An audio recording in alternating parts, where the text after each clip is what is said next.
J. 15h, 16h30. Cyrielle Sarah Cohen. Bonjour à toutes et à tous et bienvenue sur Radio J. Ravi de vous présenter cette nouvelle émission aujourd'hui jusqu'à 16h30 avec mon invité, un poète des temps modernes, auteur, comédien, passionné de littérature. Il aurait pu être le fils spirituel, meilleur ami ou peut-être ennemi de Raymond DeVos. Félix Radieu a d'abord interpellé par ses chroniques sur l'amour principalement en Belgique avant de venir conquérir le cœur des Français, notamment avec son spectacle Les mots s'improsent, toujours en tournée. Il sera également sur scène à Avignon à la rentrée prochaine, à Paris aussi, avec Rose et Massimo, dont le texte de la pièce paraîtra aux éditions Fayard dans les prochains jours. L'occasion, vous le savez, de découvrir notre invité sur Radio J. 15h, 16h30. Cyrielle Sarah Cohen. Bonjour Félix Radieu. Bonjour. Je pense que vous adorez l'habillage. J'adore. L'habillage J'adore. comme ça, avec cette fausse guitare que vous jouez non. depuis tout à l'heure. Je trouve tous les spots incroyables et je trouve que ta voix passe terriblement bien à la radio. Bah écoutez, merci beaucoup. Je suis ravie de ce compliment, sachant qu'en plus en face de moi j'ai quelqu'un qui en a fait. Donc Oui. c'est un très joli compliment. Merci. Félix, on va découvrir votre actualité, d'accord, mais aussi et surtout, je crois, l'envie de découvrir qui vous êtes au-delà de ce que vous faites. Et pour cela, le début, toujours le début. Félix Radieu, vous êtes né le 15 octobre 1995 à Namur. Vous êtes Balance, si je ne dis Oui, pas c'est de le cas, bêtises. c'est Vous vrai. êtes né en Belgique. Comment était le petit Félix ? Comment était le petit Félix ? Il était petit, dans tous les sens du Ah terme. ça a bien changé. Effectivement, il a bien bu sa soupe. Oui, non, j'étais très maladroit. Je pense beaucoup plus qu'aujourd'hui. Et puis très démesuré, contrairement à mon signe astrologique. J'étais carrément démesuré. Trop toujours. Trop grand, trop de courses, trop d'amour, trop de pleurs, trop d'envie, trop. Hypersensible peut-être. Certainement qu'aujourd'hui, le terme qu'on emploierait serait hypersensible, oui. Je pense qu'à l'époque, quand t'es petit, ce sont des mots qui te manquent. Tu sais pas comment mettre des mots sur les choses que tu ressens. Aujourd'hui, c'est vrai qu'avec le recul, je pourrais parler certainement d'hypersensibilité. Quel genre d'enfance alors vous avez eu ? Est-ce que vous êtes fils unique d'abord ? Ça m'intéresse parce que je ne le sais pas. Eh bien non, je ne suis pas fils unique. Mais est-ce J'ai- que vous êtes aîné, petit, cadet ? Je suis le grand, j'ai 2 petites sœurs. L'aîné. Mais l'expérience nous a prouvé que c'est plutôt moi le petit frère et que ce sont mes 2 petites sœurs les grandes. Elles m'encadrent beaucoup, elles sont beaucoup plus matures sur des thématiques que moi. Mais ouais, non, j'ai grandi dans une famille. Et c'était quoi la question ? Quel genre d'enfance vous avez eu Ah oui. et dans quel genre de famille Une justement ? enfance terrible, chaotique, où régnait le Mordor. Non. Non, c'était compliqué, ouais. Je pense que ça a été compliqué. Parce que, comme je l'ai dit, j'ai mis beaucoup de temps à me comprendre et à savoir communiquer avec le reste du monde. J'ai mis beaucoup de temps à ça et ce fut un parcours du combattant avec mes parents pour régler les fréquences et savoir se dire les choses. Et puis se comprendre dans nos besoins, dans nos envies. Donc, long périple. Long périple en effet. À l'école, comment ça se passait ? Est-ce que vous vous sentiez différent ou alors est-ce qu'on vous faisait croire que vous l'étiez ? Les deux. Parce que cette histoire de différence finalement, est-ce qu'elle existe ? Ah bah je pense que oh, c'est intéressant. Je pense qu'aujourd'hui on a tendance à associer la différence au conflit ou à quelque chose de néfaste, alors qu'en réalité la différence doit être valorisée. Et donc oui, j'étais différent, tout comme tous les enfants l'étaient. Seulement ça nous rassurait tous d'appartenir à des clans, à des groupes, à des choses qui rassemblent, la mode, les ambitions, je sais pas, les voitures, le foot, j'en sais rien. Et j'étais très différent parce que justement ces choses-là ne me plaisaient pas et j'avais beaucoup de mal à les feindre, à faire semblant de. Et donc j'ai longtemps été trop seul. J'ai longtemps été tout seul. Et au bout d'un moment, la solitude Quand on est devient... seul, c'est le trou. Quand on est seul, c'est le trou. Il y a un gros trou noir, un trou béant dans la poitrine aussi. Mais à vrai dire, c'est chouette parce que ça permet de beaucoup réfléchir. Et quand on connaît les parois de son cerveau, on a plus facile de penser, de grandir. Enfin, ça aide, je pense. Ça m'a permis de faire du chemin que d'autres ont fait plus longuement. Et puis derrière, j'ai eu la chance en grandissant, pouvoir rencontrer le monde, quoi, les autres. C'est souvent comme ça. Moi, j'ai tendance à observer aujourd'hui que généralement, les enfants qui sont seuls dans leur coin, dans la cour d'école, sont ceux qui réussissent le mieux ou qui comprennent le mieux les choses avec le temps. Et ça me fait sourire. Peut-être que le mal-être d'un certain endroit nous pousse et nous oblige à nous surpasser, à grandir plus vite que d'autres. Et tant mieux, c'est que... Et puis certainement aussi, comme dirait le poème de Baudelaire, bon, j'arriverai plus à le citer, mais ce qui nous fait défaut au début peut être en réalité une très très belle qualité pas comprise, quoi. Et je pense que c'est ça, en fait. La plupart des choses qui pèsent les enfants sont en réalité les plus belles qualités qu'ils auront adultes, mais il faut juste apprendre à les apprivoiser. Eh bien, nous sommes bien d'accord sur ce point-là, Félix Radu. Alors, petit, je crois, peut-être vous allez faire comme moi, écrire des poèmes quand les autres s'agitent en cours de récréation, et vous les offrez aux jolies filles sans dire que c'est les vôtres. Vous écrivez aussi, je serais curieux de vous lire. Et oui, j'offrais des poèmes sans signer aux filles dont j'étais amoureux. Mais elles savaient que c'était vous. Oui, certaines non, hein, parce que certaines ne m'avaient même pas remarqué. À vrai dire, j'étais un fantôme à cette époque. Et je me complaisais dans ce fantomatique. Non. Je pense que ça avait surtout pour vocation de déclarer la beauté, quoi, d'en parler. J'ai eu longtemps une fascination effrayante pour la beauté, et la beauté féminine en particulier, quelque chose de très apeurant. Je me faisais tout petit face à ça, mais je pense que c'était né d'un romantisme idiot à force de lire Victor Hugo et Alfred de Musset. Aujourd'hui, j'ai appris à relativiser et puis même à rendre la part d'humanité aux filles et puis aux gens dont j'étais amoureux. C'est important de pouvoir redescendre les enjeux, quoi. Mais Félix Radu, aujourd'hui vous parlez quand même encore toujours d'amour et vous comparez encore et toujours les filles à des fleurs. Oui, alors ça c'est la faute à Saint-Exupéry et au seul en scène que je joue que je joue depuis 10 ans. Mais comment dire, aujourd'hui je sais que ça a sa place dans la littérature, quoi. Avant ça débordait sur ma vie intime. Je croyais dur comme fer. L'omniprésence de la beauté, et aujourd'hui je sais que c'est pas parce que les choses n'existent pas qu'on peut pas les faire exister dans l'art, et donc vraiment la beauté a retrouvé sa juste place d'admiration artistique. Aujourd'hui je suis plus facile à communiquer avec les êtres humains comme ça, quoi. Avant vous les idéalisiez, vous les imaginiez. Aujourd'hui quand vous les voyez plus concrets, il y a plus de laideur. C'est pas de la laideur. C'est vraiment de l'humanité, accepter les défauts des autres, et même pas forcément des défauts, mais des traits qui font qu'ils sont humains, et c'est ça qui leur donne toute leur beauté. C'est comme l'amour. Quand j'étais petit, je projetais sur les autres de la littérature, et c'est assez dangereux. Contrairement à ce qu'on peut croire, il est bien moins joli d'aimer quelqu'un parce que c'est la seule personne au monde à être sublime. Il est bien plus joli d'aimer quelqu'un alors qu'il est parmi plein d'autres choses belles, mais que c'est celle-là que t'as décidé d'aimer. Et c'est ça, en fait.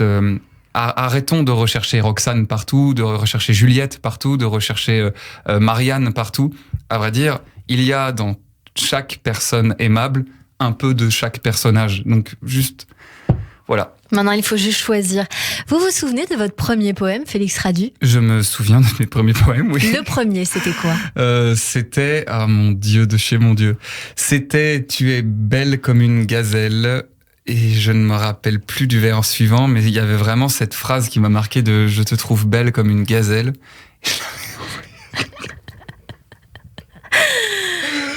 Oui, c'était quand même compliqué. J'avais jamais vu de gazelle de ma vie, en plus. C'était vraiment purement pour la rime, quoi. Mais ça n'avait pas fonctionné, hein, je tiens à le préciser si quelqu'un m'écoute. Alors petit, Félix Radu, les professeurs manquent de bienveillance. Forcément, les notes ne suivent pas. Et votre père décide alors de vous inscrire à l'IATA. C'est vrai. L'Institut d'enseignement des arts, sciences, techniques et artisanat de Namur.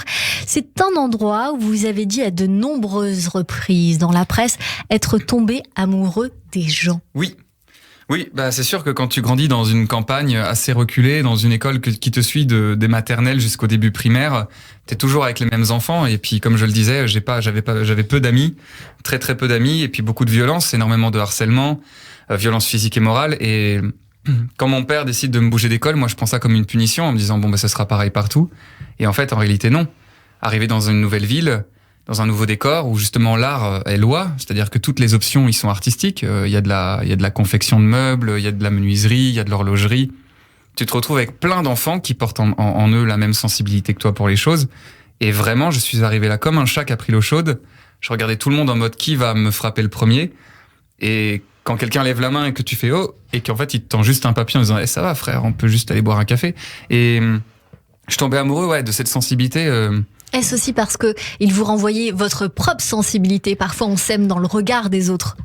Peut-être qu'aujourd'hui ce serait le cas, mais à l'époque je me considérais pas comme sensible, je me considérais comme bancal, et ils étaient à un stade au-dessus du mien, c'est-à-dire qu'eux avaient appris à faire avec et surtout s'aimaient. Enfin, il transpirait la beauté, il transpirait le charme, l'apaiser. Et moi, j'étais pas du tout à ce stade-là. Donc, c'est ce pourquoi je suis tombé amoureux d'eux. C'est que j'avais envie de leur appartenir. J'avais envie d'être eux, de ressembler à ces gens qui ont su faire de leur difformité le relief sublime de l'artiste, quoi.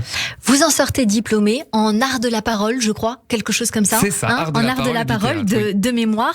Vous décidez ensuite d'intégrer la classe libre du cours Florent de Paris.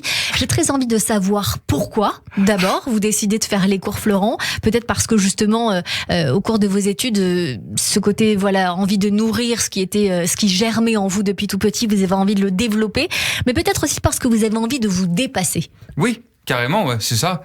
À vrai dire, de là où j'étais, dans ma petite campagne, les cours Florent avaient un nom qui brillait très fort et très grand. Et je savais que la classe libre était très difficile d'accès. Il y avait 3 examens d'entrée devant un jury. Et puis c'était à Paris, quoi. À Paris, petit Belge que j'étais, je rêvais de ça. Moi, je rêvais de tomber amoureux d'une Parisienne et puis de vivre là-bas, dans cette ville, et écrire là où avaient écrit la plupart de mes auteurs favoris. Donc, j'avais envie de conquérir cette capitale et j'y suis allé. Et à vrai dire, c'est pas tellement moi qui ai choisi d'aller au cours Florent. C'est plus les cours Florent qui ont accepté que j'y aille, puisque ils m'ont reçu en classe libre et j'ai eu de la chance. J'appartenais à la promo 37. Et puis je suis tombé amoureux de la ville et puis je suis tombé amoureux de certaines personnes. Et puis... Mais ça ne s'est pas passé comme prévu, en réalité, Félix Radu, parce que Monsieur Florent vous a reçu la première fois lors de l'entretien et vous a dit non, le petit Belge là, je sais pas ce que t'es en train de nous faire, mais ça va pas du tout. C'est vrai, vous me vendez comme ça. Je vous vends comme ça, mais parce que je vais vous dire pourquoi je vous vends comme ça. Moi, ce que j'aime justement, c'est le fait de rebrousser chemin, de revenir et de s'en sortir. Oui, de tout casser, ouais, bah oui. Effectivement, la première fois que j'ai essayé de rentrer en classe libre, je suis arrivé au 3e tour. Ce qui était vraiment invraisemblable, parce qu'il est de coutume que la plupart des gens qui arrivent au 3e tour de la classe libre sont des gens qui connaissent déjà les lieux et qui ont déjà fait leurs preuves auprès des professeurs. Et donc moi, j'étais vraiment le petit campagnard belge qui avait comme partenaire de jeu un gars plus jeune que lui, qui jouait des rôles plus âgés. Enfin, ça n'avait on était vraiment une tache d'huile dans l'eau, quoi. Et 3e tour, on arrive effectivement avec une scène de La Mouette de Tchekhov, et on se plante magistralement parce qu'on n'a pas les épaules. On est 2 jeunes perdus au 3e tour à Paris. Qu'est-ce qu'on fait là? Et effectivement, Monsieur Florent me dit, jeune homme, je me rappelle, il me dit, jeune homme, j'ai une question à vous poser, mais il avait l'air déjà très en colère, donc je pense qu'il n'avait pas aimé ma scène. Et il me dit, voulez-vous faire rire ou pleurer? Et j'ai trouvé la question très idiote. Et je lui ai dit, monsieur, je pense que la vie est assez longue pour faire les deux. Et il m'a dit, vous ne comprenez pas ma question. Voulez-vous faire rire ou pleurer? Et j'ai dit, j'aimerais faire pleurer de rire alors, monsieur. Et il s'est levé tout rouge et il a dit, sortez-moi ce jeune homme de cette école.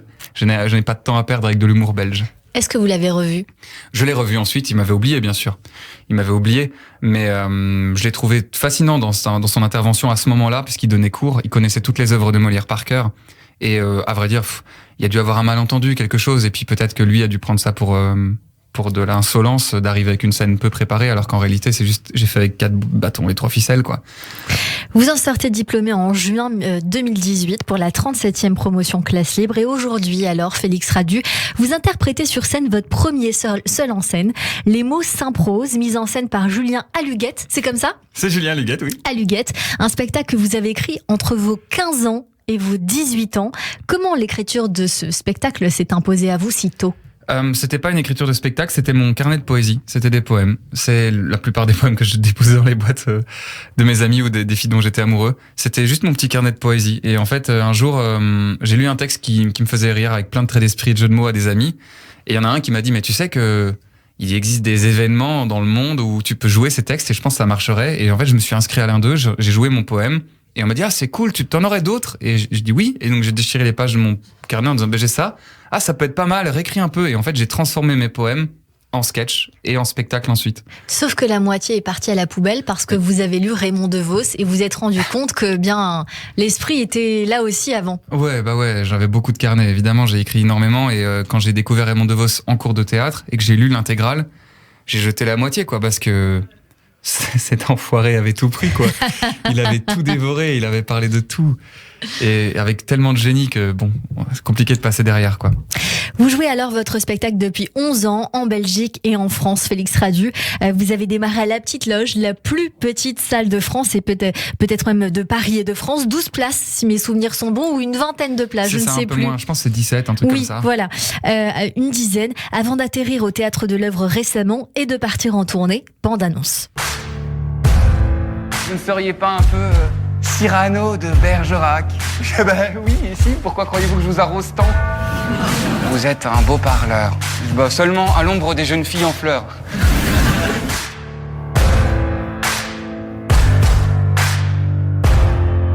Moi, je crois qu'être en vie vaut bien mieux qu'être remords.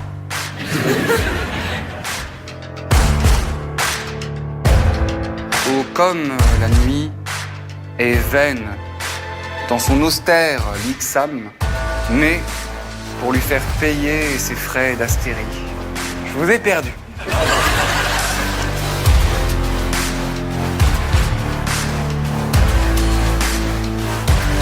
Voilà, comme ça annonce la couleur.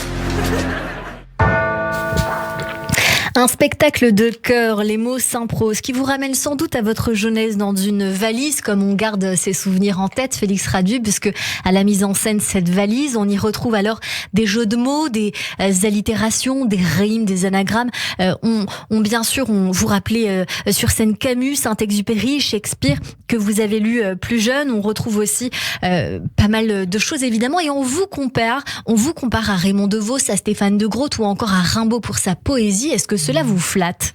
Bah oui, c'est flatteur de toute façon. Après, parfois on n'aime pas être comparé. Ah oui, mais je n'aime pas être comparé, mais c'est flatteur malgré tout parce que ça part d'une bonne intention. Après, chaque flatterie a sa contre-pièce, quoi, et il faut se méfier. C'est très inquiétant aussi de se complaire dans l'ombre de grands esprits, quoi.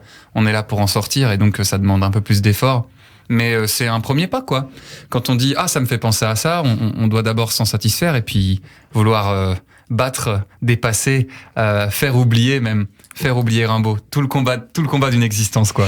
Il y a un auteur que vous aimez beaucoup, c'est Saint-Exupéry. Et vous avez dit « Saint-Exupéry matérialise tout ce que je veux faire dans mon spectacle », c'est-à-dire... Waouh. Alors, j'ai dit ça? Alors, oui. Comment répondre à Félix qui dit des conneries? Alors, il matérialise tout ce que je voudrais faire dans le spectacle. Peut-être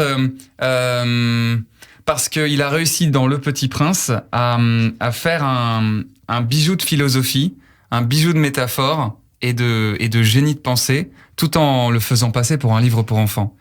Et je trouve ça fascinant d'à ce point ne pas se prendre de haut, ne pas être prétentieux et casser tout, quoi. Parce que la plupart des grands livres qui sont fascinants, d'auteurs que j'aime, par exemple Le Mythe de Sisyphe, ce sont des briques qu'il faut défoncer, qu'il faut lire alors que Le Petit Prince, tu le lis, t'as l'impression d'avoir bu un verre d'eau et en fait, tu ne vois plus le monde pareil après. Et tout comme la vie de Saint-Exupéry est fascinante parce qu'il a été aviateur, explorateur, il a mené le courrier, puis en même temps il était poète, auteur, et puis c'était un amant. Enfin, cet homme est fascinant.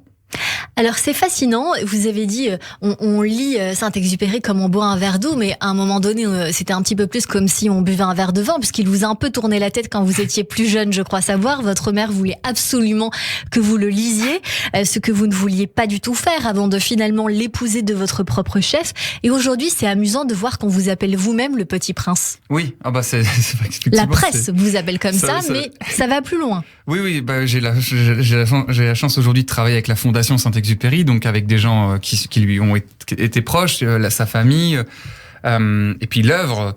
J'ai beaucoup de chance, effectivement. J'ai détesté Le Petit Prince quand j'étais petit, quand on m'a forcé à le lire, mais la littérature, c'est comme l'amour. Il y a rien de plus beau quand t'es d'accord, il y a rien de plus terrible quand tu l'es pas, et il faut arrêter d'essayer de forcer les gens à faire des trucs qu'ils ont pas envie. S'ils en ont pas envie, c'est que tu l'as mal amené, c'est que t'as mal compris ses besoins et ses envies.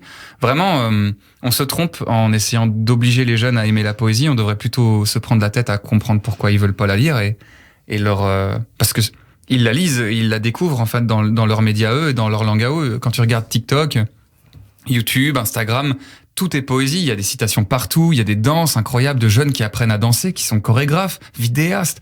Je trouve ça fascinant. Donc si on arrivait avec l'école et avec l'institution d'éducation de saisir ça et de retransmettre les valeurs qui ont été portées par Saint-Exupéry, si tu veux construire un bateau, c'est ce qu'il a écrit. Il a dit, si tu veux construire un bateau, ne donne pas des ordres aux gens, ne dis pas, va chercher la voile, va chercher le bout de bois, donne-leur le goût de l'océan. Moi, je dirais, donne-lui des rames. Ah, donne-lui des rames, pourquoi pas, mais avant les rames, il faut construire le bateau.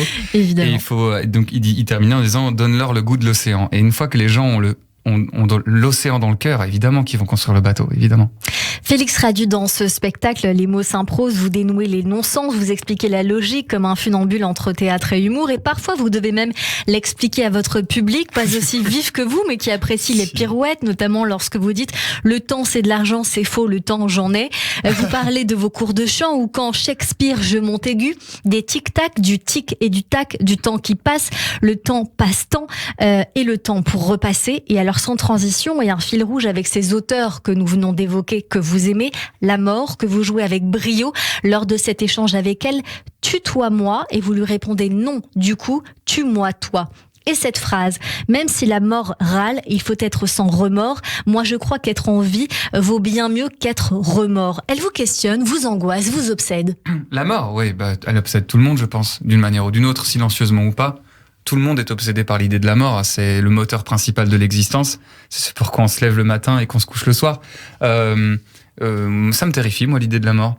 Et je trouve ça terrifiant. Et quiconque dit l'inverse est un menteur.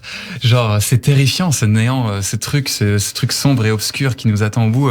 Mais est-ce que vous croyez à un après, par exemple ? Je ne crois en rien. Je ne crois en rien parce que j'ai beaucoup trop lu Albert Camus et j'ai été séduit par son idée de l'absurde, mais je suis toujours très séduit par les récits qu'en font les gens. J'adore rencontrer les gens et leur demander justement qu'est-ce qu'ils pensent de ça, comment ils se placent vis-à-vis de ça. Je trouve ça toujours très... On cerne très vite les gens, on cerne très vite comment ils pensent, leur sensibilité, ce qu'ils sont au fond d'eux. Je trouve ça toujours fascinant de poser la question, donc je serais curieux d'avoir la vôtre. On va en parler en off, ou peut-être en revenant. On poursuit évidemment cette émission ensemble. Vous restez avec nous, on ne se quitte pas, figurez-vous, Félix Radu. Dans un instant, on poursuit cette émission avec nos chroniqueurs qui nous rejoignent pour découvrir les goûts culturels qui en disent long sur notre invité.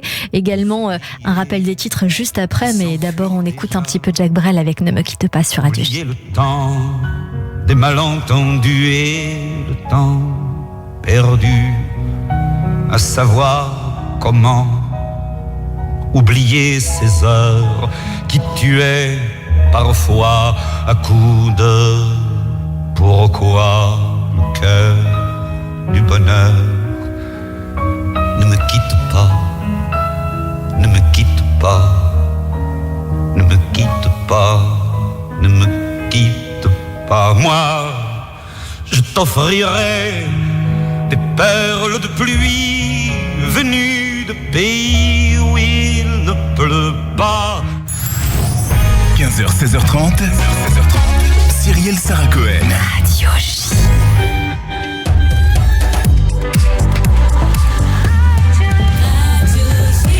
h 30 sur Radio J. Bonjour et bienvenue si vous venez de nous rejoindre tout de suite. Le rappel des titres avec Alexandra Sénigou.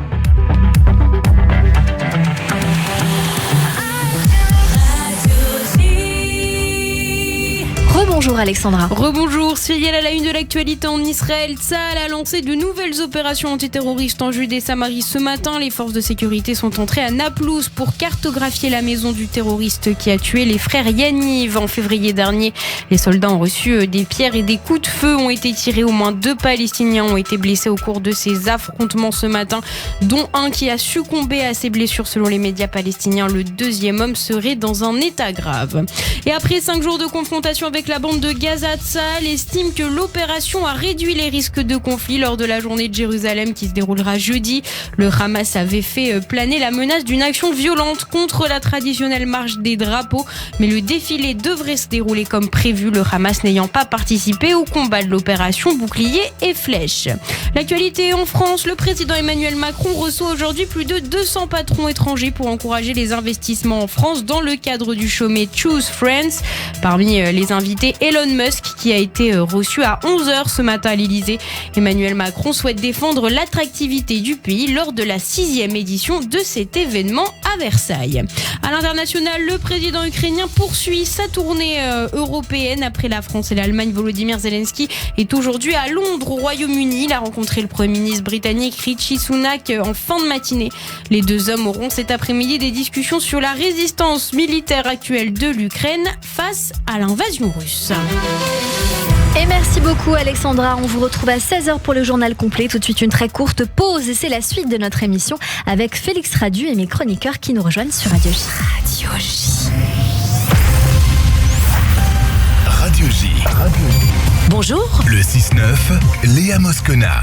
retrouvez-moi tous les matins avec mes chroniqueurs et mes invités de 6h à 10h au menu politique, culture, société, santé, judaïsme et histoire. On est dans l'air du temps tous les matins de 6h à 10h. Radio J.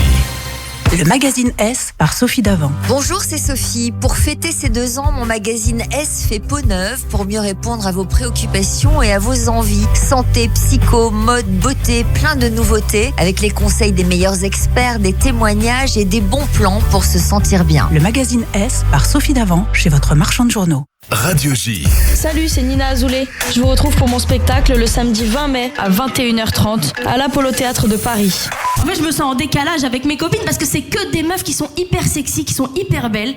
Vous savez, c'est le genre de meuf qui sent la féminité. Moi, je sens la brioche. Vraiment, c'est... Retrouvez-moi dans tous les comédie clubs parisiens, mais aussi sur mes réseaux sociaux, nina.azoulay. Radio J. Radio J. Radio J. Radio J. Radio J. 15h, 16h30. Cyrielle Sarah Cohen. De retour sur l'antenne de Radio J, merci de passer votre après-midi avec nous jusqu'à 16h30 avec mon invité aujourd'hui Félix Radiu pour son seul en scène, Les mots s'improsent en tournée et puis bien sûr ce spectacle bientôt sur scène à Avignon au Théâtre du Girasol du 7 au 29 juillet et à Paris à partir du 17 septembre au Théâtre du Petit Montparnasse. Il s'intitule Rose et Massimo, on va en parler dans un instant, mais d'abord ce spectacle que nous venons d'évoquer juste avant la pause, Les mots s'improsent, il a été multi-récompensé, je crois savoir, puisque vous êtes devenu lauréat du prix de l'humour 2016 par la Fondation Raymond DeVos. Oui, c'est vrai. C'est bien ça. Et puis vous avez été distingué plusieurs fois aussi pour ce spectacle. J'ai écumé tous les... Multi-récompensé. J'ai écumé tous les festivals de l'humour parce que c'est un peu l'endroit où tu peux faire ta place et puis te faire connaître du milieu, du métier. J'y ai rencontré mes premières équipes, attachés de presse, managers, producteurs. Entre-temps, Félix Radiu, vous allez vous faire repérer pour la radio. En 2018, vous intégrez l'émission d'Arthur Junior en tant que chroniqueur sur Sud Radio, aux côtés de Guillaume Saintou. Un an plus tard, vous rejoignez l'équipe des Nouveaux Enfants de Chœur, présentée par Michael Pachen, c'est comme ça ? Oui, Michael Pachen. Pachen, non, c'est Pachen. Pachen, ok. Sur Vivacité, c'est une radio belge. Et en juillet 2020, la RTBF vous invite à venir présenter des cartes blanches matinales sur les ondes de la première. C'est comme cela que vous faites des millions de vues avec vos jeux de mots surprenants dans vos cartes blanches. C'est comme ça que je pense tout le monde vous connaît à travers notamment Instagram. Vous comptabilisez donc ces millions de vues et on vous retrouve aussi depuis 2 ans avec cette fameuse web-série originale Félix Délire, des capsules un peu cocasses pour réviser les grands auteurs au programme du bac sur la plateforme éducative de France Télé pour les enfants lumni.fr à destination donc des plus jeunes. Et j'ai envie de savoir, en ayant évoqué tout cela comme ça brièvement, rapidement, il dirait quoi le petit Félix de l'école à ses copains? Attendez, le petit Félix de l'école. Pour une fois, c'est moi qui vais plus vite que vous. Oui, c'est vrai. Le petit Félix dirait quoi à ses copains? À quel copain? D'école. J'en avais pas. Du coup, avec on va dire cet entourage que vous aviez autour de vous, pas forcément les copains. Que devrais-je leur dire? Je sais pas. Aujourd'hui, vous voulez dire? Qu'est-ce que je dirais à mes copains? Étant donné qu'il y a ce chemin qui a été parcouru. Oh là là, Est-ce que vous ne vous êtes jamais posé cette question? Non. Je les revoyais, est-ce qu'il n'y a pas un seul d'eux que vous avez revu qui s'est ou excusé ou qui vous a dit quelque chose ou... Bien sûr, si, plein de fois, même des professeurs sont venus me voir en spectacle et m'ont dit... et en fait... Qu'est-ce qu'on éprouve? Alors, j'ai 2 réponses à donner. La première, c'est celle qui est instinctive, c'est l'émotionnel. On éprouve beaucoup de colère parce que on trouve ça injuste, mais en même temps, la réalité n'appartient qu'aux 2 personnes qui l'ont vécu. C'est-à-dire que quand tu recroises ces gens-là plus tard et qu'ils ont refait dans leur tête le chemin et que dans leur réalité à eux, ils n'ont pas été cruels, ils n'ont pas été violents et même on a été amis. Genre, j'ai déjà vu des gens qui m'ont frappé en cours de récré, qui m'ont dit « Tiens, tu te rappelles, on était en cours ensemble ?» Je m'en rappelle très bien, tu me mettais des gros tarots, quoi. Et les gens viennent te voir en spectacle, ils s'en félicitent. J'ai eu des professeurs de français qui m'ont humilié pendant plusieurs années, dire j'ai été sa prof et j'ai toujours su qu'il avait quelque chose en plus. Et donc, première réponse, évidemment, énormément de colère. Et puis ensuite, ma mère m'a apporté un deuxième élément de réponse.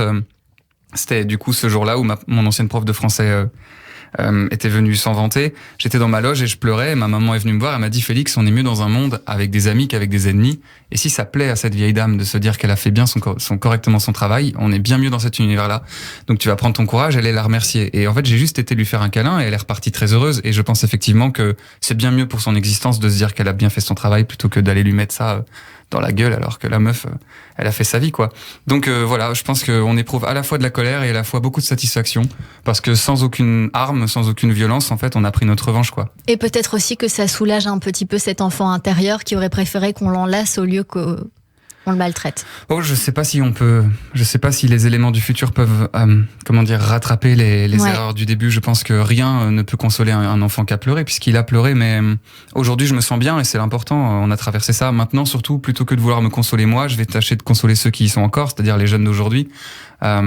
Moi, c'est trop tard, mais pour d'autres, non. Et justement, alors, qu'est-ce que vous voudriez leur dire aux jeunes d'aujourd'hui ? Parce que non seulement vous êtes qui vous êtes, mais vous êtes devenu le porte-flambeau d'une génération qui aime le français.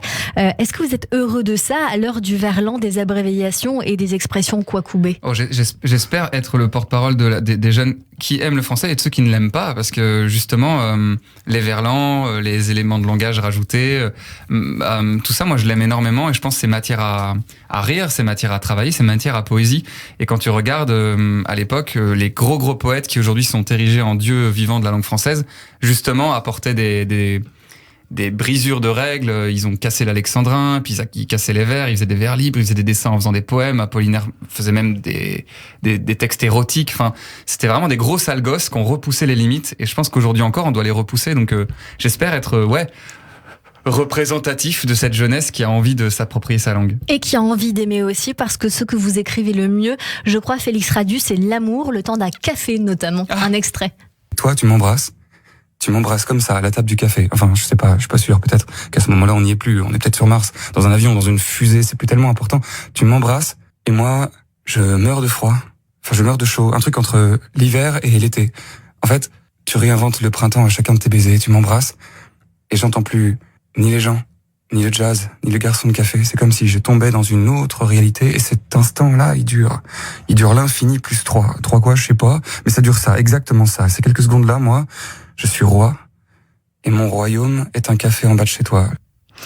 Félix Radu, vous vous nourrissez aujourd'hui de ruptures et de pizzas surgelées, c'est ce que vous dites, et vous voudriez peut-être encore retomber amoureux. Je voudrais que le temps s'arrête. Je veux m'endormir avec elle dans mes bras et me réveiller dans les siens. Je veux qu'on rie de tout, de rien, et qu'à chaque fou rire, je retombe amoureux.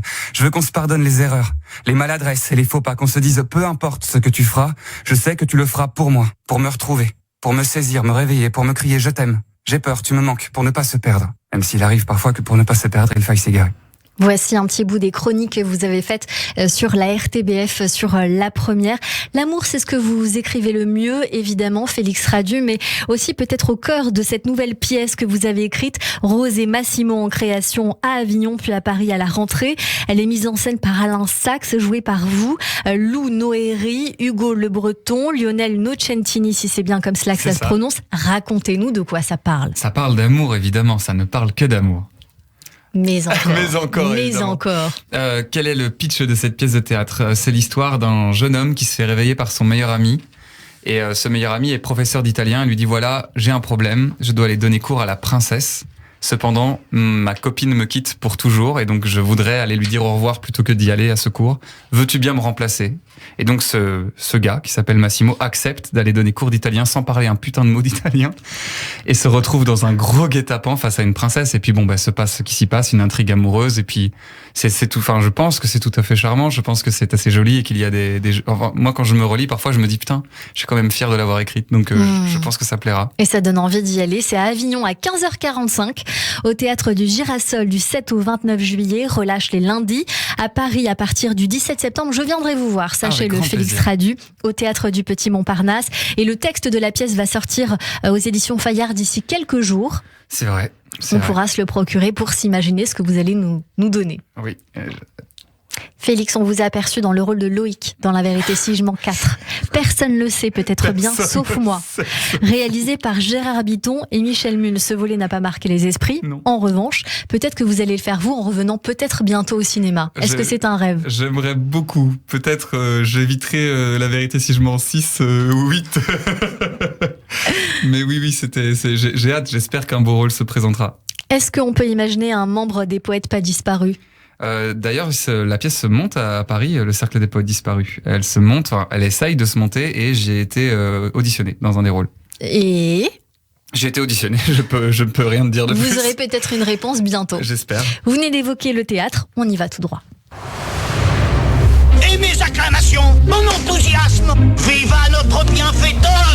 Olé, olé, olé. Dans cette partie d'émission, on découvre toute la culture du moment ou d'avant selon vos goûts. Et tout de suite, Christophe Barbier nous emmène au théâtre pour voir Oublie-moi. Votre invité, Cyrielle, comme beaucoup de spectateurs parisiens cette saison, a été bouleversé, impressionné par Oublie-moi. La pièce triomphe en effet au théâtre du Petit Saint-Martin et elle a remporté 4 Molières dans les 4 catégories où elle avait été nommée. Notamment celle du meilleur comédien avec Thierry Lopez. On va en reparler. Ce couple, confronté à la défaillance psychique de l'un des deux, naufrage partagé qui transcende l'amour tout en le consumant, ce couple a marqué les esprits et ému au plus profond du public. C'est un succès qui confirme donc la montée en puissance de Thierry Lopez, remarqué dans plusieurs pièces depuis une dizaine d'années. Retraçons une partie de son parcours.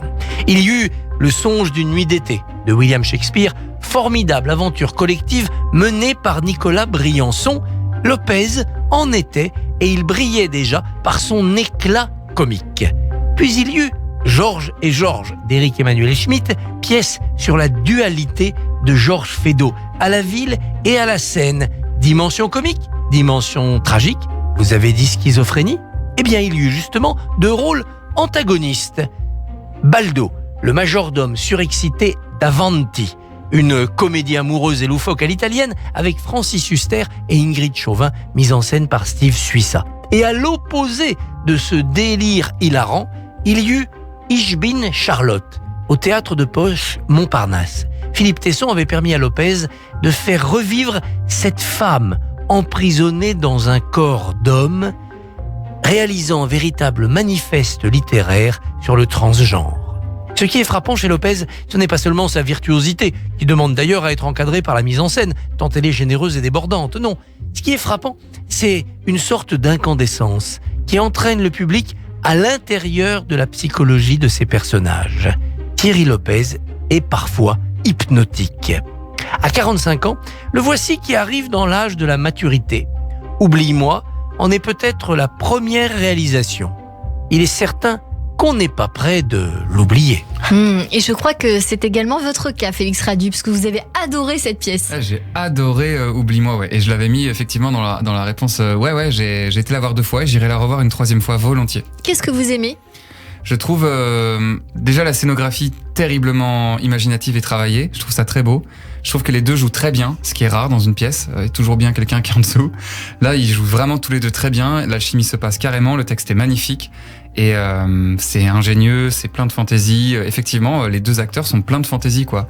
Et ça mérite d'être souligné. À chaque fois, ils inventent des trucs et tu te dis, oh, c'est charmant, quoi. Et puis, l'intrigue se déplie, se déroule et t'es embarqué, mis à terre et tu pleures. Il faut donc aller voir cette pièce Oublie-moi. Allez tout de suite, la chronique émotion de Jérôme Goulon. Radio J, l'émotion de Jérôme Goulon. Bonjour Jérôme. Bonjour Cyrielle, bonjour Félix. Bonjour. Dans cette chronique, on va parler d'artistes ou d'œuvres que vous aimez. On commence en musique avec l'un de vos gros coups de cœur du moment. Il s'agit du chanteur Baptiste Ventadour. On peut entendre son dernier single, Nos années perdues, sorti il y a tout juste 3 jours, le 12 mai dernier. C'est tout frais. Alors pour ceux qui ne le connaissent pas, Baptiste Ventadour, c'est donc un tout jeune chanteur originaire de Corrèze. Il a 21 ans. Et sa particularité, c'est d'être autodidacte et d'avoir commencé sa carrière en chantant dans la rue pendant 2 ans. Une façon pour lui de gagner de l'argent et d'être indépendant, comme il le disait. C'est meilleur. Un exercice loin d'être facile pour le jeune homme, puisque quand il reparle de cette période pas si lointaine, Baptiste Ventadour explique en effet qu'au tout début, chanter dans la rue le terrorisait car il craignait de déranger les gens, chose qu'il déteste faire. Comme il le dit lui-même, mettre un ampli au milieu d'une place publique et chanter a été un vrai tour de force pour lui, c'était contre nature. Et puis rapidement, il a vu que sa musique plaisait et que les passants étaient plutôt réceptifs, et ce de façon positive. Ça lui a donné confiance. Alors au final, la rue qui le terrorisait est devenue pour lui une très bonne école, qui lui a permis de se faire repérer. Invité à chanter dans plusieurs festivals, dont le Printemps de Bourges, il collabore ensuite avec Jean Fauque, un célèbre parolier d'Alain Bachung notamment. Il signe dans la foulée avec le label Play 2, qui compte dans ses rangs Julien Clerc, Marc Lavoine, Yannick Noah, Gims ou encore David Hallyday, ils sont nombreux. La chenille est donc devenue papillon, et nul doute que dans les années à venir, on entendra parler de Baptiste Ventadour, qui n'a pas encore une très grosse notoriété en France, mais qui commence à arriver et qui est donc dans votre playlist, Félix. Ouais. Et qui pourrait être peut-être un coup de cœur sur l'antenne de Radio J. J'y ai pensé en préparant cette chronique. C'est vrai ? Il faut que Cyril le reçoive. On va y penser, mais c'est beau de voir ces artistes qui démarrent justement dans le métro, dans la rue. Ça a été le cas notamment de Kezia Jones, de Zaz ou encore d'autres artistes comme Brune, une jeune artiste aussi. Il fut un temps. On poursuit en musique avec un autre chanteur que vous aimez, et il s'agit de Gaël Faure. Oui, Gaël Faure, c'est l'un de vos chanteurs préférés. Et lui aussi, il a un parcours plutôt atypique. Dès 14 ans, il s'achète sa première guitare, il commence à composer. Et quelques années plus tard, en 2006, alors qu'il suit des études d'architecte, il participe à la 4e saison de Nouvelle Star sur M6 et il atteint la demi-finale. Alors, suite à sa prestation dans le télécrochet, il reçoit différentes propositions pour jouer dans des films, des comédies musicales ou pour enregistrer des singles. On peut penser que c'est le jackpot pour lui. Eh bien pas du tout, alors que 99% des artistes se seraient précipités sur l'ensemble de ses propositions. Gaël Faure, il les refuse toutes, car il dit ne pas se retrouver dans ses projets, un choix plutôt courageux. Aujourd'hui, il y a beaucoup d'artistes qui sont prêts pour décoller, prêts à accepter n'importe quoi. Lui, il a dit non, ça ne me correspond pas, je ne le fais pas. Donc pendant plus d'1 an et demi, il joue sur scène ses propres compositions. Il publie finalement son premier album en 2008, qui monte à la 5e place des ventes de variétés françaises, donc c'est plutôt un succès. Et puis en 2012, il signe finalement avec Sony, qui voit en Gaël Faure un vrai potentiel. Problème, Sony Music veut changer le style de Gaël Faure en lui demandant de faire des chansons davantage adaptées aux radios. Résultat, ça marche moins et Gaël Faure quitte alors Sony Music pour retrouver son indépendance artistique, car il ne supporte pas de faire des choses à contre-cœur, comme le prouvait son attitude après Nouvelle Star. On verra donc à l'avenir si ce choix lui porte chance à nouveau. Mais il a raison de ne pas se trahir, à mon sens. Je sais pas ce que vous en pensez, vous. Je pense qu'il est totalement en lien avec ce qu'il est. Je le connais très bien, on est amis et c'est un homme de la terre, quoi. C'est un mec qui a besoin de vrai, et il a raison de faire ça.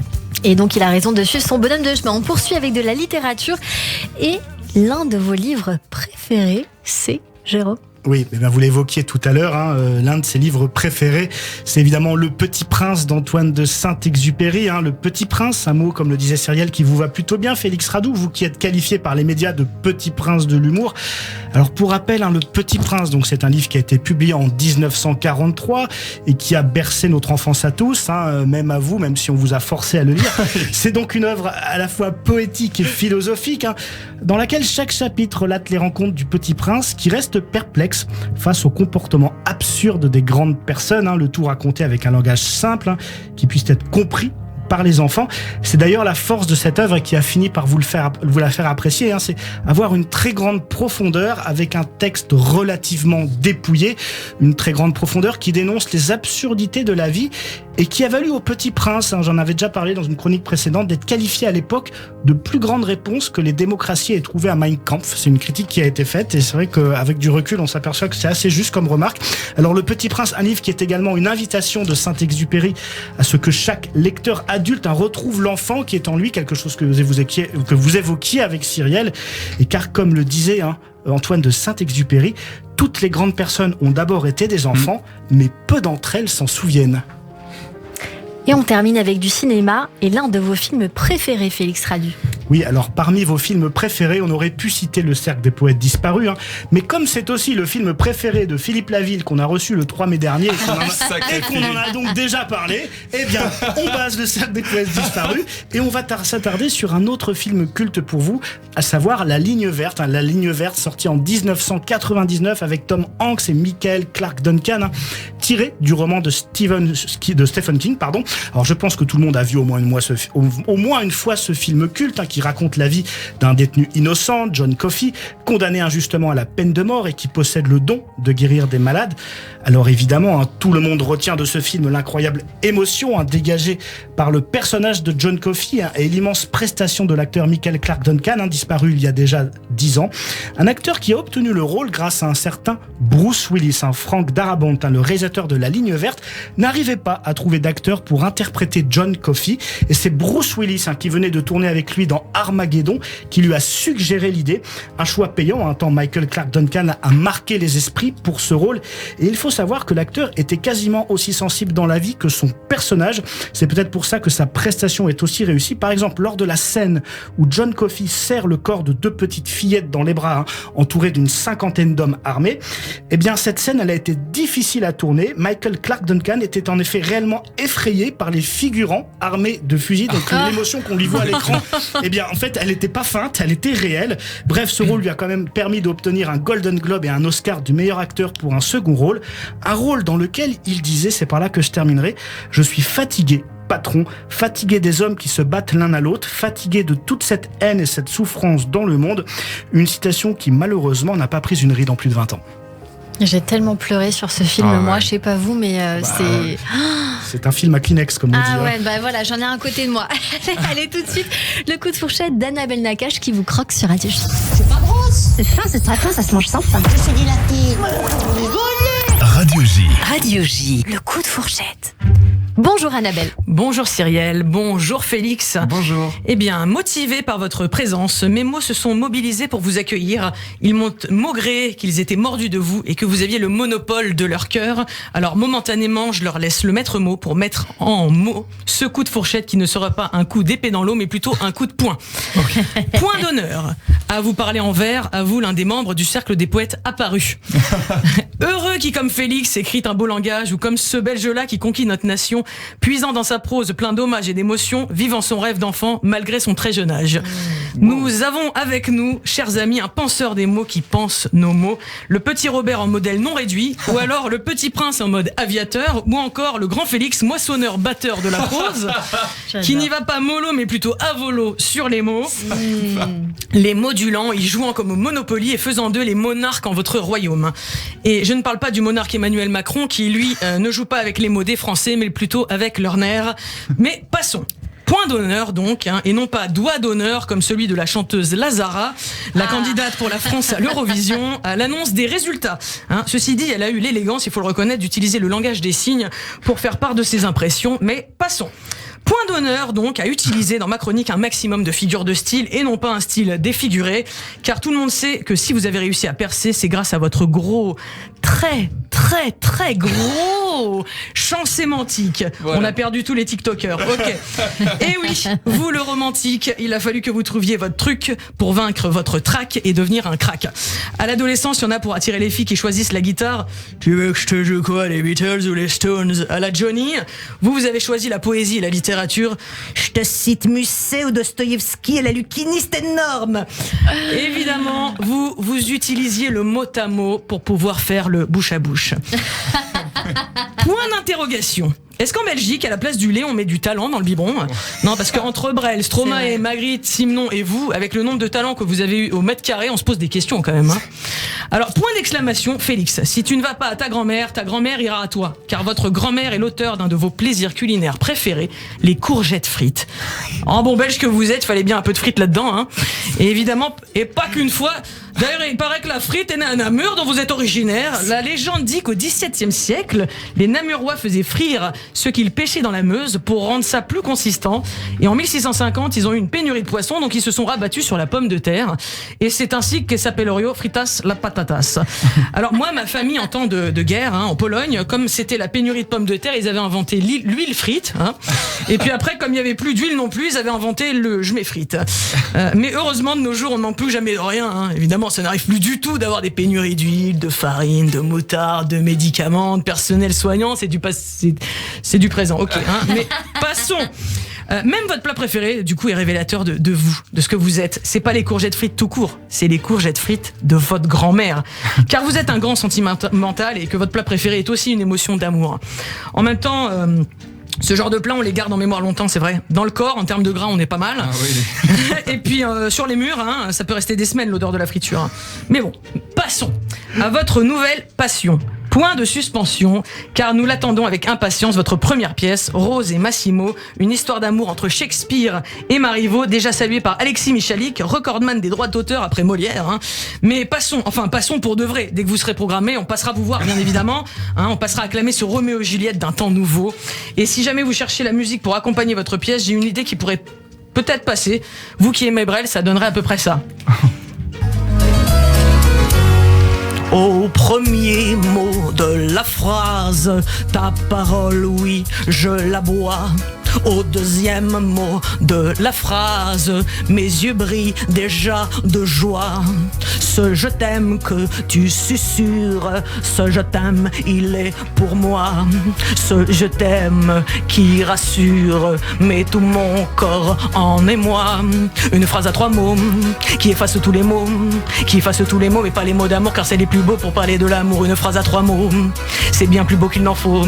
Et ce n'est pas ni assez ni encore moins trop, mais c'est ce qu'il y a de mieux pour sentir amour. Une phrase à 1000 mots, c'est bien plus éprouvant qu'une phrase à 3 mots, et c'est pas pour autant que c'est plus élégant. Une phrase à 1000 mots, une phrase à 1000 mots, c'est bien moins rigolo et beaucoup plus gonflant qu'un je t'aime discret qu'au bout de les lèvres on aurait prononcé. Point final.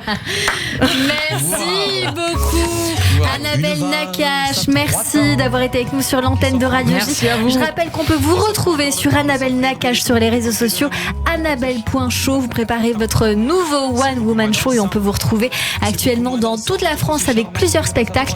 Pour cela, on vient vous chercher sur Instagram et puis également on vous retrouve dans cette émission en podcast sur le YouTube de Radio J.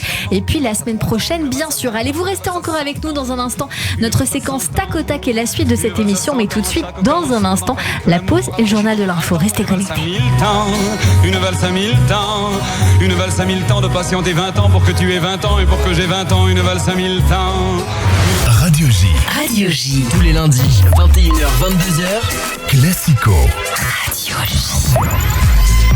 Classico reçoit Julien Cazard. Bonsoir Julien. Bonsoir. Elle s'appelle Claire Arnoux. Bonsoir Claire. Bonsoir, je n'ai peur de rien. Bonsoir Daniel Riolo. Bonsoir. Paul de Saint-Cernin. Bonsoir. Salut les amis, ça va? Claude Puel. Bonsoir. Bonsoir. On vous attend ce soir dans Classico. Coup d'envoi 21h. Radio J. Victor Vince, directeur général du MDA France. La campagne IFI est d'une importance capitale pour nos secouristes. Ils ont besoin de matériel médical, de véhicules médicalisés et d'équipements qui les protègent lors de leurs interventions. Faites votre don au MDA France et bénéficiez d'une déduction fiscale à hauteur de 75% sur votre impôt. Soyez les partenaires du Magen David Adom. Pour vous accompagner dans votre démarche, mda-france.org ou 01 43 87 49 02. Alexis Lacroix, directeur de la publication Actualité Juive Hebdo. Cette semaine, notre dossier étude d'opinion, à quoi servent-elles? Mieux connaître la vie juive permet-il vraiment de répondre aux menaces? Un entretien exclusif avec Frédéric Dabi, directeur de l'IFOP, qui analyse l'évolution de l'image d'Israël en France. Et puis, autre dossier important, la riposte d'Israël au djihad islamique. Va-t-on vers une escalade et comment l'arrêter? Retrouvez chaque semaine Actualité Juive sur abonnement et en digital sur actualitéjuive.com. Actualité Juive, l'hebdomadaire incontournable de la communauté.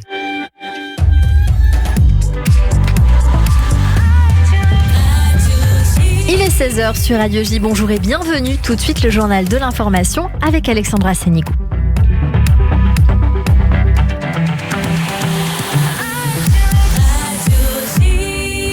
Bonjour Bonjour Alexandra. Bonjour Cyrielle, à la une de l'actualité en Israël, Tsahal a lancé de nouvelles opérations antiterroristes en Judée-Samarie ce matin. Les forces de sécurité sont entrées à Naplouse pour cartographier la maison du terroriste qui a tué les frères Yaniv en février dernier. Les soldats ont reçu des pierres et des coups de feu ont été tirés. Un Palestinien a été tué dans les échanges de tirs et malgré le cessez-le-feu, une roquette a été lancée depuis Gaza hier dans le secteur d'Ashkelon. Mais le djihad islamique a évoqué un tir accidentel. Les explications de Daniel Haïk, notre correspondant à Jérusalem. La roquette est tombée près d'Ashkelon dans un terrain vague sans faire de blessés ni de dégâts, mais elle a bien entendu surpris les forces de sécurité israéliennes qui, conformément au message envoyé après le cessez-le-feu, ont riposté par la force en bombardant des positions du Hamas dans la bande de Gaza. Relativement rapidement, le djihad islamique s'est excusé hier pour le tir de cette roquette.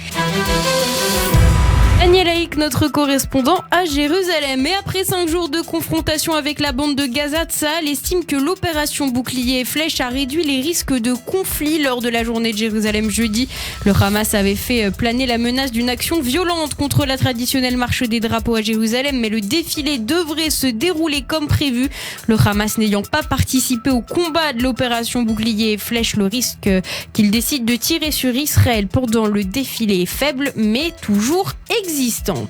Diplomatie, Israël et le Monténégro ont signé un accord d'exportation de matériel de défense à hauteur de 20 millions d'euros. C'est le 3e accord conclu entre les deux pays depuis le renforcement de leurs relations de défense en 2019. L'accord d'exportation concerne l'acquisition d'armes fabriquées par la société Elbit Systems, notamment des systèmes de munitions de mortier et des équipements de formation, selon un communiqué officiel. L'actualité en France, le président Emmanuel Macron reçoit aujourd'hui plus de 200 patrons étrangers pour encourager des investissements en France dans le cadre du sommet Choose France. Parmi les invités, Elon Musk qui a été reçu à 11h ce matin à l'Elysée avant un déjeuner avec le ministre de l'économie Bruno Le Maire. Emmanuel Macron qui souhaite défendre l'attractivité du pays lors de la 6e édition de cet événement à Versailles. Le chef de l'État qui prendra ce soir la parole à 20h sur TF1. L'occasion sans doute pour lui de parler retraite, fiscalité, écologie et guerre en Ukraine après sa rencontre avec Volodymyr Zelensky hier à Paris. Le président ukrainien qui poursuit justement sa tournée européenne après l'Allemagne et la France, Volodymyr Zelensky se rend aujourd'hui à Londres, au Royaume-Uni. Il a rencontré le Premier ministre britannique Rishi Sunak en fin de matinée. Volodymyr Zelensky et Rishi Sunak auront cet après-midi des discussions sur la résistance militaire actuelle de l'Ukraine. Le président ukrainien qui espère négocier des avions de combat au fil de ses visites en Europe. Mais ce n'est pas du tout ce qu'il a obtenu hier de sa rencontre avec Emmanuel Macron qui lui a promis des blindés et des chars légers. Bruno Tertré, politologue et géostratège, explique pourquoi les puissances européennes refusent de fournir ces avions. Les pays occidentaux ne veulent pas livrer des avions de combat modernes. Il y a 2 raisons. Une raison, on la connaît bien, une raison d'abord technique. Ça met énormément de temps de former un pilote ukrainien qui n'a jamais volé sur un F-16 ou sur et encore moins sur un Rafale, de perfectionner que les avions dont on parlait à l'instant, qui sont l'héritage du pacte de Varsovie. Il y a une deuxième raison, je pense, même si on en parle moins, c'est que pour les pays occidentaux, l'idée de dire, d'abord ces avions seront peut-être abattus. Vous voulez, ça ferait mauvais effet de voir un Mirage 2000 ou un F-16 abattu par la chasse russe. Bruno Tertré ce matin au micro d'LCI. Et on termine ce journal avec du sport et un beau geste. L'Olympique de Marseille a rendu un hommage à Benjamin Haddad, tué dans l'attentat de la synagogue de Djerba. Un portrait de ce Marseillais de 42 ans a été diffusé sur les écrans du stade Vélodrome avant le match contre Angers hier. Peu avant le match, une cérémonie a eu lieu à la grande synagogue de Marseille en présence du maire de la ville. Benjamin Haddad, boulanger marseillais de 42 ans, père de 4 enfants, et son cousin Aviel ont été tués devant la synagogue par les tirs d'un terroriste. Et merci beaucoup Alexandra, on vous retrouve demain à partir de 14h. En attendant, c'est la suite de notre émission juste après la pause avec mon invité Félix Radu sur Radio J. Radio J.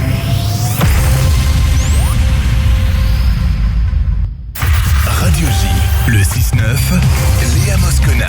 Tous les matins à 7h45 sur Radio J, Christophe Barbier. Demain, je recevrai le ministre chargé des relations avec le Parlement, Franck Riester. C'est tous les jours à 7h45 sur Radio J. L'hôtel El Konin Tel Aviv Le légendaire, le premier hôtel tel-avivien créé à Neve Tzedek en 1913 rouvre enfin 80 ans après sa fermeture. Avec son design élégant, luxueux, éclectique et moderne, tout en conservant l'esprit d'origine, l'hôtel Elkonin Tel Aviv apporte une touche de sophistication et de charme à la française dans la ville blanche. Piscine et bar sur toit, face à la mer, spa Clarins et produits d'accueil Clarins en chambre, salle VIP pour des événements intimes. Et ce n'est pas tout. L'hôtel Elkonin Tel Aviv vous propose l'époque. Restaurant exclusif avec pour la première fois en Israël, la signature au bûchon, le chef aux 31 étoiles Michelin à travers le monde. Eh oui, l'hôtel Elkonin Tel Aviv est tout simplement exceptionnel. L'hôtel Elkonin Tel Aviv, 00 972 3 548 40 00. 00 972 3 548 40 00. L'hôtel Elkonin Tel Aviv, incontournable. Le magazine S par Sophie Davant. Bonjour, c'est Sophie. Pour fêter ces 2 ans, mon magazine S fait peau neuve pour mieux répondre à vos préoccupations et à vos envies. Santé, psycho, mode, beauté, plein de nouveautés avec les conseils des meilleurs experts, des témoignages et des bons plans pour se sentir bien. Le magazine S par Sophie Davant chez votre marchand de journaux. Ça, c'est uniquement sur Radio J. Radio J.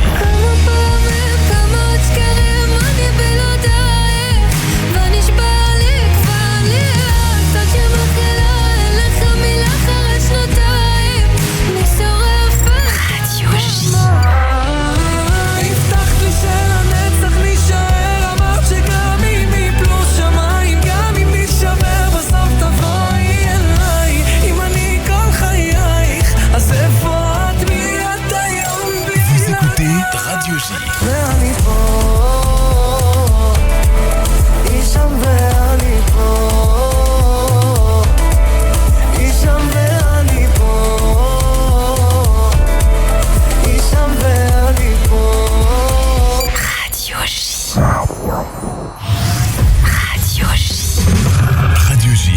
Radio J. 15h, 16h30. Cyrielle Sarah Cohen.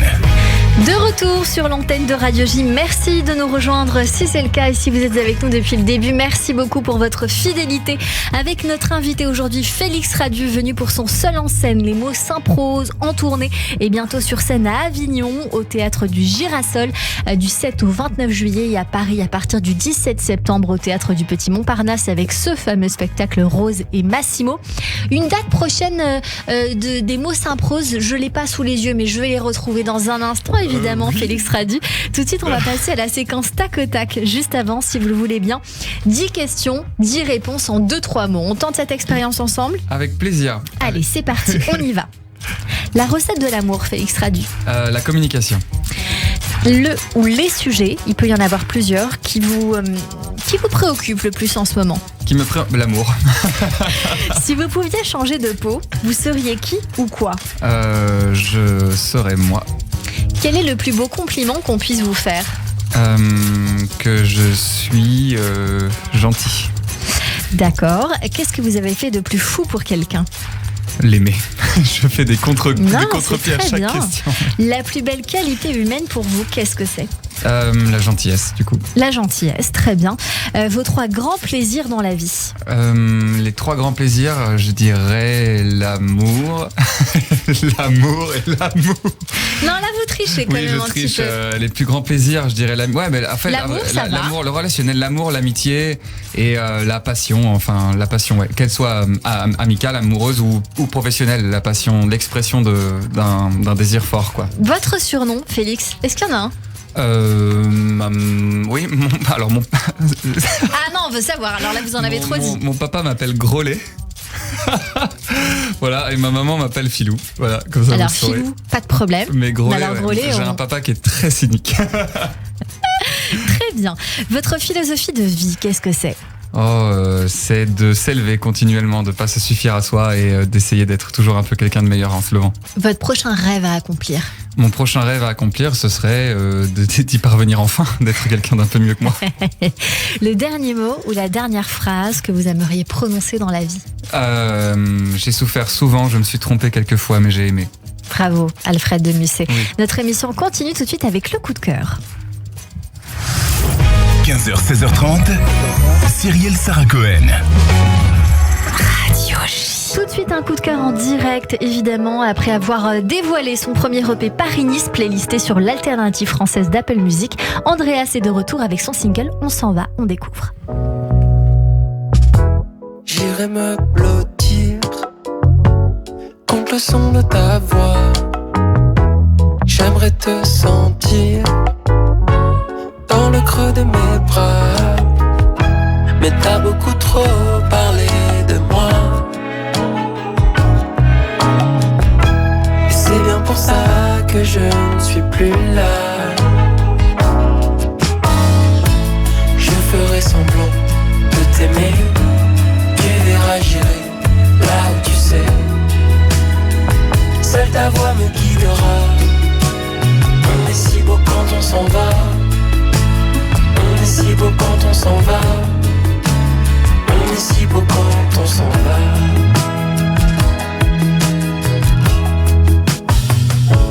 Qu'on me laisse dans ma détresse, prêt à aimer, t'en fais des caisses. Entre toi et moi se dresse un fossé. Où es-tu quand je m'endors? Ce n'est plus le même décor.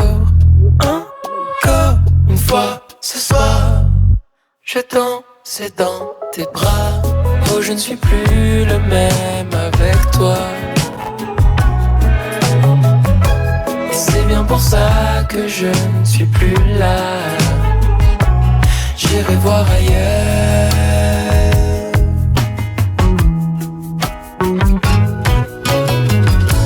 Je ferai semblant de t'aimer.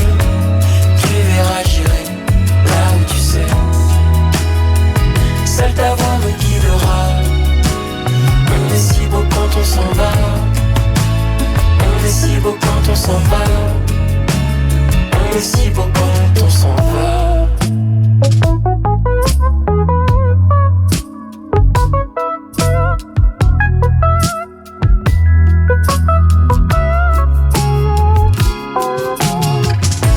Je ferai semblant de t'aimer. Tu verras, j'irai là où tu sais. Seule ta voix me guidera. On est si beau quand on s'en va. On est si beau quand on s'en va. On est si beau quand on s'en va. Je ferai semblant. Je ferai semblant de t'aimer. Tu verras, j'irai là où tu sais. Seule ta voix me guidera. On est si beau quand on s'en va. On est si beau quand on s'en va. On est si beau quand on s'en va. Et vous venez d'entendre sur l'antenne de Radio J Andreas avec ce titre On s'en va. Bonjour Andreas, on applaudit, mais on peut applaudir bien sûr. Bonjour Andreas, on va commencer cette interview par embrasser Léon et Lucette. Ouais, On a juré, on a promis, papy, Exactement. mamie, ils adorent la radio. exactement. Et donc je suis ravie, on les embrasse très très fort, merci d'être à l'écoute. On vient d'écouter surtout ce titre On s'en va, Andreas. Qu'est-ce que vous avez voulu dire dans cette chanson que j'imagine que vous avez écrit tout seul, Ouais. composé, puisque vous êtes musicien, auteur, compositeur et interprète. Absolument. Alors dans On s'en va, j'ai voulu en fait parler d'un départ à New York qui n'a jamais eu lieu avec ma femme. On devait partir l'année dernière. Finalement, on n'est pas parti, mais on a fait plein de choses et on s'est réinstallé à Paris et c'était un peu un message positif sur on devait partir. On était super beau, on s'en va, super, on va à New York. Finalement, on n'est pas parti, mais on est toujours très beau. Ben On est oui. toujours très beau Alors, et on est à Paris. et vous êtes à Paris, vous venez de Nice. Ouais. On connaît votre frère qu'on a reçu sur Oui. l'antenne de Radio J, Adamé, qui m'a dit mon frère chante aussi. Donc vous êtes issu d'une famille, on peut dire, de mélomanes. Ouais, tout à fait. Parce que je crois que votre frère écrit avec sa tante ou votre maman, je sais plus. Ouais, il écrit avec ça. C'est mon demi-frère. C'est Il écrit, ça. il écrit avec sa maman. Et il écrit avec sa maman. Bah écoutez, voilà, c'est une famille de mélomanes, on est ravis de vous accueillir. Cette EP Paris-Nice, parlez-nous-en. Eh ben, Paris-Nice, comme son nom l'indique, c'est un peu ma vie entre Paris et Nice. C'est-à-dire que je vis une partie de l'année à Nice parce que je joue dans des groupes. Je suis bassiste et contrebassiste, moi, de formation. D'accord. Voilà. Je viens du jazz et donc l'été, je joue dans des groupes Ça de jazz. s'entend, hein. Bah, voilà. Ah, ça s'entend à fond. Dans ma musique. Ouais, ça s'entend Je suis à fond. content, alors. Et j'ai mon petit studio d'enregistrement à Paris. Et l'autre partie de l'année, je compose à Paris et je bosse avec plein d'artistes, notamment Adamé, que vous avez reçu. Bien sûr. Et d'autres artistes peut-être connus à plus grande échelle, on peut dire, éventuellement, si on peut les citer. Bien sûr, j'ai bossé sur l'album de Pierre Demer, qui est un super artiste que j'apprécie beaucoup, que j'adore. Et voilà. Et qui a explosé ces derniers mois, ces derniers temps. La couleur de cet album, on est en train de la découvrir, évidemment. Est-ce qu'il y a un message dedans ? Est-ce que c'est un voyage, une incitation justement au voyage, Paris-Nice, New York, et éventuellement, pour ceux qui auront envie de vous écouter, qu'est-ce qu'ils vont trouver dedans ? Je pense qu'ils vont trouver les sonorités de l'époque, c'est-à-dire, moi je suis fan des années 70, tous les albums enregistrés entre 70 et 80, c'est ma came. Et c'est mon voyage, c'est un peu ma passion pour les instruments vintage, pour la musique vintage, avec au goût du jour, j'espère, parce que j'espère quand même être. Je veux pas être un artiste de l'époque, quoi. Je veux quand même être moderne. Un artiste moderne avec des sonorités de l'époque. Voilà. Vous dites, vos sonorités sont un lieu de rencontre de diverses influences stylistiques et générationnelles, dont aussi la pop de Benny Sings, de Rex Orange County ou encore Toro y Moi, absolument, que je ne connais pas. Mais alors je vais écouter parce que ça m'intéresse. Il y a un prochain concert qui aura lieu à la Crème Festival. Ce sera le 18 juin prochain à Villefranche-sur-Mer. On a très envie de vous entendre sur Paris. Je le dis très souvent aux invités coup de cœur qui viennent. Il y a un endroit, alors je ne les connais pas, je promets, je ne les connais pas du tout. Je n'y suis même jamais allée. Mais pour les artistes qui naissent comme ça, qui s'appellent Les Étoiles à Paris, et qui donnent la chance à de jeunes pousses qui émergent justement de chanter leur album, leur EP. Donc je conseille, si vous voulez chanter sur Paris, on s'en parlera en off. Un prochain single qui va sortir également fin juin, ce sera Emmène-moi. Ouais, voilà, que je viens d'enregistrer. Je sors de studio. J'aurais adoré le faire découvrir en exclusivité sur l'antenne de Radio J. Mais on va partir avec vous un petit peu plus tard. Vous viendrez peut-être le faire découvrir à nouveau.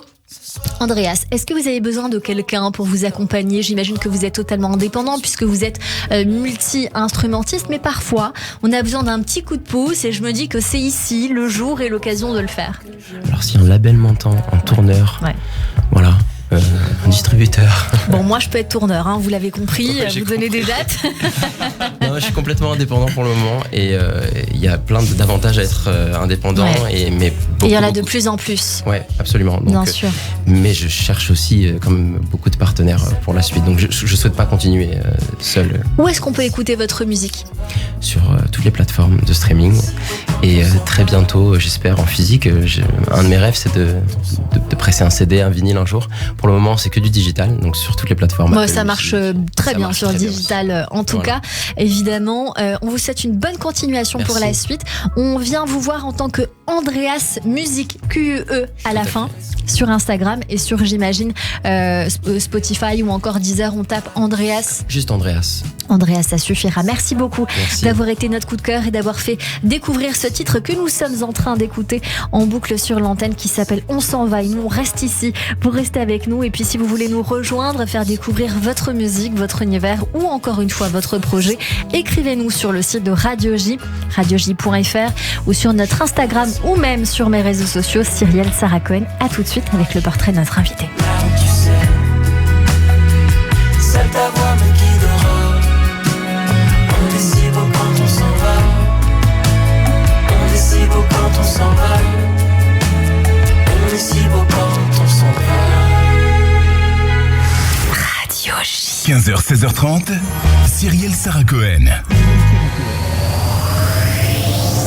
Radio J. Radio J. Le portrait psychologique. Et comme toujours à la fin de cette émission, Félix Radieux, je ne vous ai pas prévenu, évidemment. On a pour habitude de débriefer ces minutes que nous avons passées ensemble, et pas tous les deux. Ça va être fait par Sandy Boulanger, qui est à ma gauche, et vous l'avez observé, elle a pris des petites notes comme ça, tout du long, et donc c'est votre portrait, vu par Sandy Boulanger, notre psychologue. J'ai été espionné. Bonjour Sandy. Bonjour Cyrielle, bonjour Félix Radieux, mais pas du tout, vous n'avez pas été espionné. Je vous ai vraiment écouté, je vous ai regardé, je vous ai ressenti, transpirer, adorer, respirer. Et alors, je viens juste vous avancer quelques traits de votre portrait. Ça me va. Alors vous disiez que vous étiez un enfant démesuré, hypersensible, dit-on aujourd'hui. Un mot, peut-être avec d'autres, qui vous a cruellement manqué, vous nous avez partagé. Alors bien sûr, on va imaginer tout ce que ça a pu avoir comme difficulté dans votre quotidien à l'époque, mais ce qui est important, c'est aujourd'hui et comment est-ce que vous êtes aujourd'hui. Eh bien, vous avez besoin de savoir communiquer avec les autres, aligner les ondes, peut-être les planètes aussi. Vous voulez vous comprendre, mais surtout, je crois, vous avez envie de grandir ensemble. Alors vous disiez qu'il était difficile de faire semblant pour vous. Je crois surtout que vous êtes un être sans peau. Enfin, plutôt non. Vous avez une peau fine et délicate, très sensible. Et justement, vous semblez être très sensoriel. Vous bougez quand vous parlez, vous regardez partout. Et je crois que vous êtes aussi sensuel, le saviez-vous ? Ça me fait plaisir. Vous aviez une fascination effrayante du féminin lorsque vous étiez plus jeune. Et aujourd'hui, vous nous aviez dit que vous avez arrondi ce romantisme imaginaire à cette beauté réelle. Vous aimez le challenge et le merveilleux de l'ordinaire dans l'ordinaire. Vos mots sont d'une douceur effractante. Il n'est pas possible de vous écouter sans se reconnaître. Non pas parce que vous êtes banal, mais parce que vous avez justement cette capacité à saisir toutes les facettes de l'humanité, à les vivre dans vos tripes, les faire fleurir ensuite par vos mots. Vous parlez vite. Je pense que ça, c'est le reflet aussi de comment est-ce que votre cerveau capte le monde, comment est-ce qu'il le pense, il le digère et il le retranscrit. Alors Félix, vous êtes un alchimiste, cruellement et romantiquement réaliste. Vous fédérez les opposés, vous les liez et ça passe large.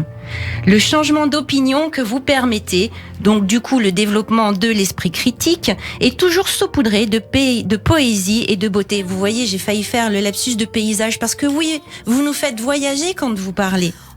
Alors vous êtes drôle, vous êtes touchant et vous touchez.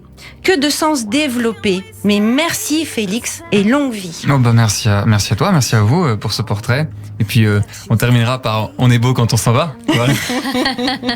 Et c'est ce qu'on va faire, on va terminer avec ça dans un instant. C'était un très joli portrait, Sandy, très bien résumé de notre invité Félix Radiu. On se donne rendez-vous nous lundi prochain sur l'antenne de Radio J. Ouais, avec plaisir. On est d'accord. Et on va chercher, on s'en va évidemment sur l'antenne de Radio J. Radio J. 15h, 16h30, Cyrielle Sarah Cohen. C'est la fin de cette émission, évidemment, avec notre invité Félix Radiu pour son seul en scène, Les mots s'improsent en tournée. Je donne toutes les dates. Alors, ce sera le 26 mai à Tours, le 6 juin à Miramas au théâtre La Colonne, le 8 septembre à Auray au théâtre à l'Ouest, le 9 septembre à Caen, le 11 octobre à Pérols à l'Odéon Montpellier. J'embrasse tous mes amis qui y sont. Et 14 octobre à Lyon au théâtre à l'Ouest. Merci beaucoup d'avoir été notre invité Félix Radiu. On va vous donner la parole dans un instant, mais on va surtout dire à nos auditeurs de venir vous voir également sur scène à Avignon, au théâtre bien sûr du Girasol du 7 au 29 juillet et à Paris à partir du 17 septembre au théâtre du Petit Montparnasse avec ce spectacle Rose et Massimo. Merci pour cet échange et un mot de la fin qui vous revient. Waouh, c'est moi qui ai le mot de la fin de cette émission ? Oui. Merci beaucoup à vous pour l'accueil et la générosité, la gentillesse. J'ai été agréablement surpris et reçu. Et puis ce mot de la fin, merci à tous d'avoir été là pour votre écoute et à très bientôt peut-être. On souhaite vous avoir bientôt peut-être et on embrasse évidemment Léon et Lucette qui sont à notre écoute sur l'antenne de Radio Léon, mon gars sûr. On pense à toi. Merci beaucoup à l'artiste Andreas, musique à retrouver. On va écouter le titre dans un instant à la Crème Festival le 18 juin prochain à Villefranche-sur-Mer et puis sur les réseaux. Merci d'avoir été mon coup de cœur du jour sur l'antenne de Radio J à la réalisation audio et vidéo aujourd'hui Benjamin Arnaud. Notez d'ailleurs que vous pouvez réécouter nos invités, nos rubriques, vous le savez, en podcast sur le site officiel de Radio J, radioj.fr, sur YouTube, également sur toutes les plateformes de streaming. Merci à toutes et à tous de nous avoir suivis. On se donne rendez-vous demain dès 15h avec une folle. Alors oui, je le dis parce qu'elle est folle. Marie Saint-Filtre, elle le sait, elle est géniale. Son spectacle sera très prochainement aux Folies Bergères à découvrir demain sur Radio J. Belle journée à tous.